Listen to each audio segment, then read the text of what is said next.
Pemirsa, pengusaha Harvey Muiz, suami artis Sandra Dewi, divonis hanya 6 tahun 6 bulan penjara dalam kasus korupsi pengelolaan tata niaga komoditas timah. Vonis ini jauh lebih ringan dibanding tuntutan jaksa yang meminta hukuman 12 tahun penjara. Putusan ini pun menuai kritik dari berbagai pihak. Mari kita hadirkan ulasannya yang kami kemas dalam sejumlah infografis vonis miris Harvey Muiz. Pemirsa, Majelis Hakim Pengadilan Tindak Pidana Korupsi atau Tipikor Jakarta Pusat menyebut ada beberapa alasan sebenarnya meringankan hukuman Harvey Muiz, dan Majelis Hakim ini mempertimbangkan beberapa faktor yang meringankan hukuman Harvey Muiz. Yang pertama adalah sikap sopan dari terdakwa selama persidangan menjadi salah satu alasan utama. Selain itu, Hakim juga mempertimbangkan bahwa Harvey ini katanya memiliki tanggungan keluarga yang harus dipertimbangkan dalam penjatuhan hukuman. Faktor lain yang meringankan adalah bahwa Harvey ini belum pernah dihukum sebelumnya, sehingga hakim memberikan vonis lebih ringan daripada tuntutan jaksa.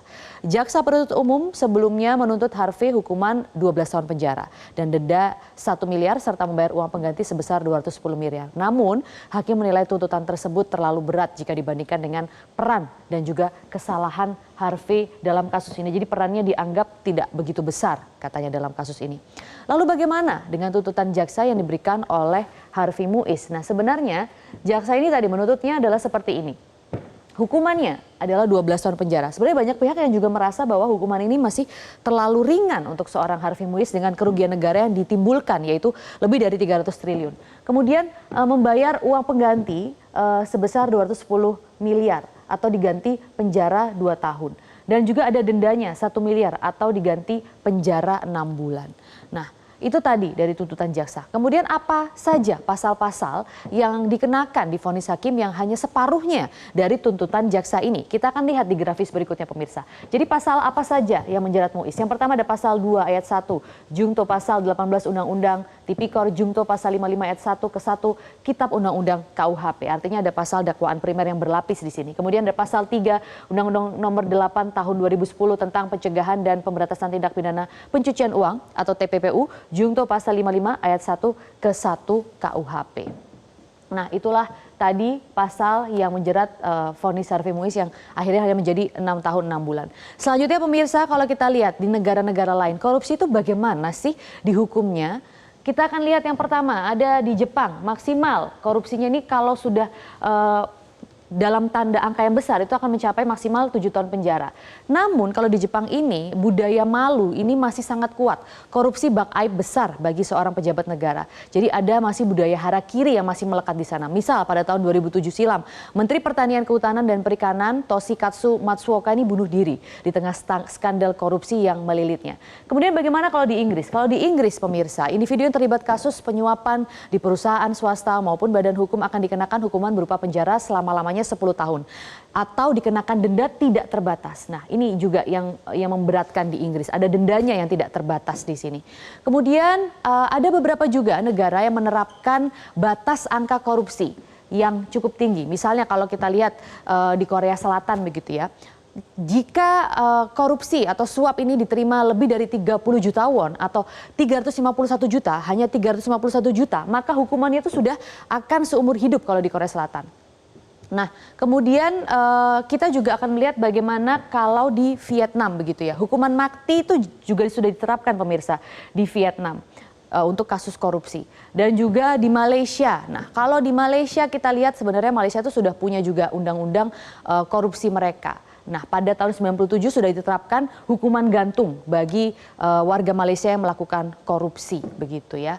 Nah, kemudian yang paling sangar ya dalam tanda kutip untuk hukuman korupsi adalah di Tiongkok, yang dikenal sebagai salah satu negara yang paling keras memang dalam menindak pelaku korupsi.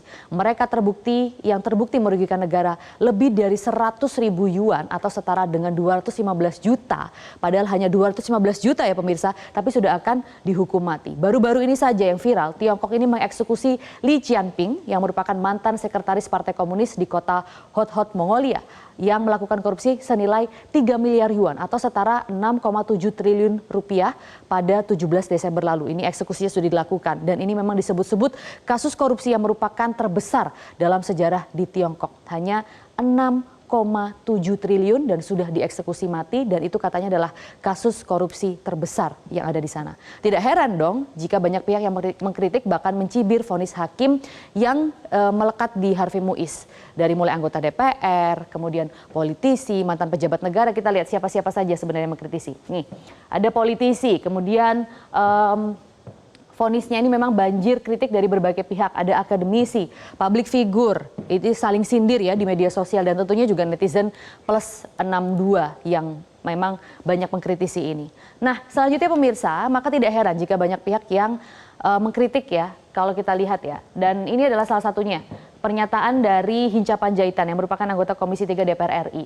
Lingkungan di Bangka Belitung ini hancur, tambang ilegal merajalela dan rakyat hidup dengan warisan kerusakan.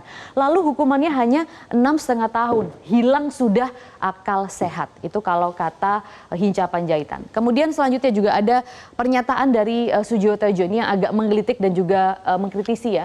Korupsi 300T cuma dihukum 6,5 tahun penjara, dan Bang Samu bingung bagaimana IQ Bang Samu ini. Kemudian Mbah Tejo ini juga mengkaitkannya dengan PPN 12%, uniknya di sini. Hukumannya sudah adil, 54-17 tahun penjara, tapi cuma diambil 12%-nya karena konsisten dengan PPN. Jadilah 6,5 tahun penjara. 6,5 sama dengan ini, 54-17 dikali 12%, IQ gitu. Jadi ini ada sindiran ya, yang juga diterapkan oleh Mbah Tejo dalam pernyataan yang menyindir Harvey Muiz, juga menyindir PPN 12% memang. Nah, jadi itu pemirsa, memang tidak heran sebenarnya jika ini banyak menuai pro kontra. Karena siapa yang masih ingat misalnya korupsi Jiwasraya dan juga Asabri. Beni Coko Saprutro yang merupakan tersangka 2 kasus korupsi tersebut ini terbukti merugikan negara 22,788 triliun dalam kasus Asabri dan 16,807 triliun dalam kasus Jiwasraya. Ini dijatuhi hukuman seumur hidup dan seluruh asetnya juga disita. Sementara Harvey yang didakwa merugikan negara lebih dari 300 triliun, sekali lagi lebih dari 300 triliun dan merugikan lingkungan, ini hanya dijatuhi hukuman 6,5 tahun penjara dan denda 1 miliar dan uang pengganti 210 triliun. Nah, bagaimana sebenarnya? Miris bukan? Mengutip perkataan dari Mahfud MD, ini katanya menusuk keadilan. Mungkin itu kata yang tepat ya untuk menggambarkan kejomplangan ini. Nah, ada pakar hukum tata pidana, ada pakar hukum pidana, Kang Asep Iwan Iriawan yang sudah bergabung bersama kami di sini untuk membahas vonis miris dari Harvey Muiz ini. Kang Asep, setuju tidak ini menusuk keadilan? Boleh bukan menusuk keadilan, tadi vonis miris membuat rakyat menangis. Kita mendengarnya meringis gitu. Makanya perlu kalau putusan begitu perlu. Jadi kan membuat rakyat menangis dan juga meringis ya Kang ya vonisnya. Tapi boleh kita bahas lebih lanjut nanti ya Kang ya. Jelajahi cara baru mendapatkan informasi. Download Metro TV Extend sekarang.